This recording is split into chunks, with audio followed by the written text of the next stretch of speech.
Welcome back to another Christmas story time. I have a couple of books by Jan Brett. A couple days ago we did the story The Mitten. Today we're going to do Trouble with Trolls by Jan Brett. Let me just show you a cute little hint. Just like her other book, this one has details on the bottom. So as we get to certain pages, I'll try and flip to that page to let you see those details. Ready to start? Trouble with Trolls by Jan Brett. My name is Treva, and I have had trouble with trolls. It all happened one day in early spring when I decided to visit my cousin who lives on the other side of Mount Baldy. It takes all morning to climb up the mountain, but then I fly down the other side on my skis. My dog, Tuffy, and I walked the path until we reached the place where the last of the old trees stood. And that's where the trouble with trolls began.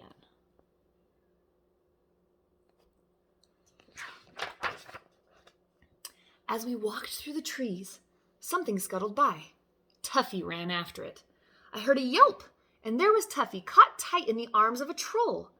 I was certain that's what he was, with his long furry tail, big ears, and one gold earring. The troll squealed and growled. "I want dog!"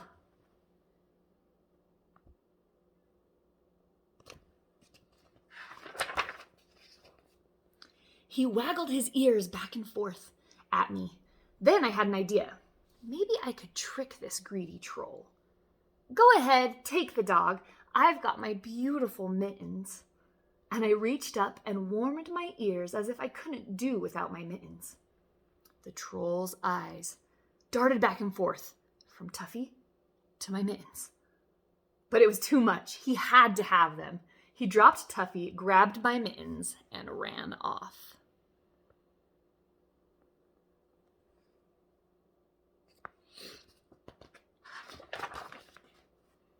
I was so pleased about tricking the troll that I didn't notice that Tuffy was missing again, until I came face to face with the second troll. This one was rocking with glee, his long nose buried in Tuffy's warm fur. "I got dog," he boasted.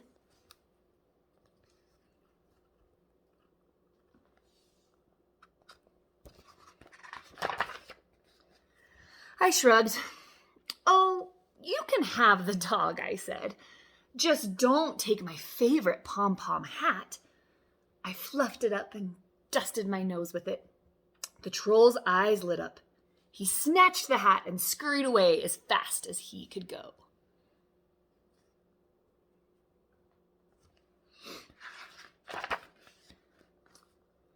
What a morning!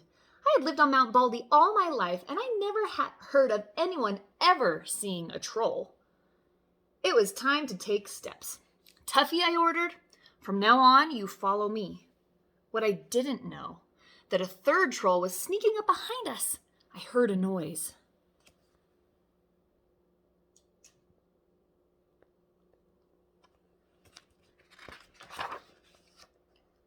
Whoop! This troll had grabbed Tuffy by the tail and was pointing to a big iron pot. "Pull, pull," she cried. I slipped off my sweater when she wasn't looking.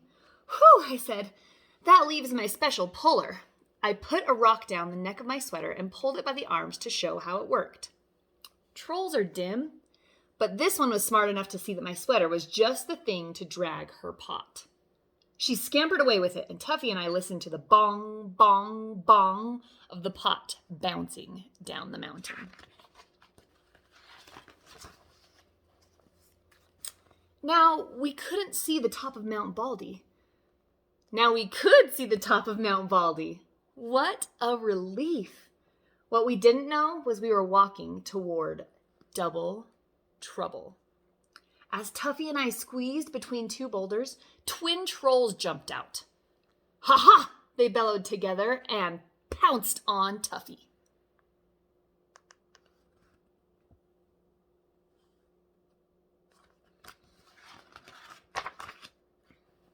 This time, I was ready. I saw their pointy little heads and knew just what to do. Off came my boots. I dangled them in the air. Imagine wanting a dog and ignoring these. Instantly, the twin trolls dropped Tuffy and leaped for my boots.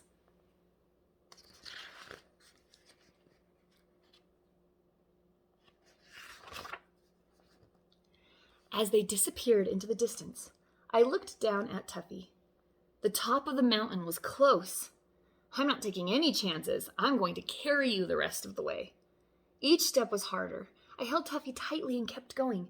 When we reached the top, all 5 trolls were waiting.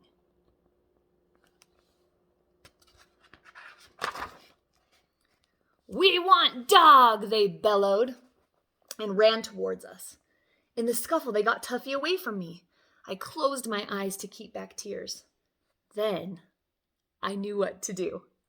I reached around and unbuckled my skis. I held them so the sun would sparkle on their shiny paint. I shook them so the trolls could hear their tiny bells. I waved them through the air, making a swoosh, swoosh sound. Finally, I whispered as if it were a big secret.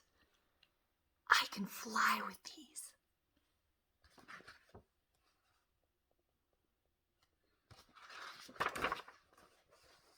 "Fly," the trolls roared. "How fly?"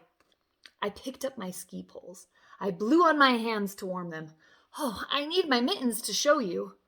The troll with the big ears threw my mittens over. "I can't fly unless I can see," I said reluctantly. "I'll need my hat to keep the wind from blowing my hair into my eyes." The troll with the long nose tossed me my pom-pom hat. "Look," I said, shivering in the wind, "flying is easy, but I can't do it without my sweater, and that's final."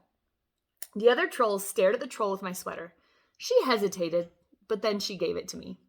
I put it on and positioned my skis on the snow, but even the trolls could see that my feet wouldn't fit into the bindings.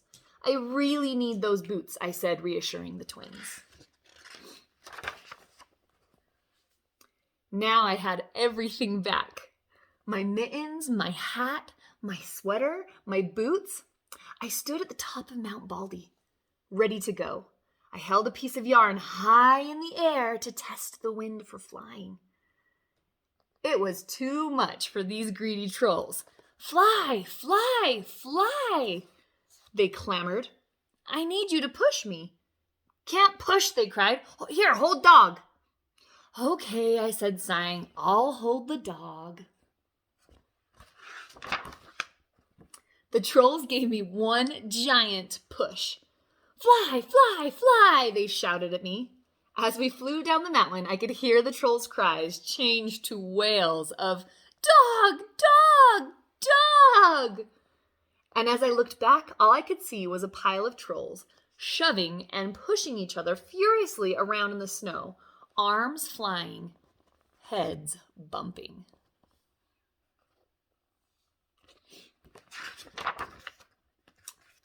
Tuffy and I made it safely down the mountain, and the trolls have never been seen again. But if you travel over the top of Mount Baldy in early spring, you can see the white cotton grass waving wildly in the wind.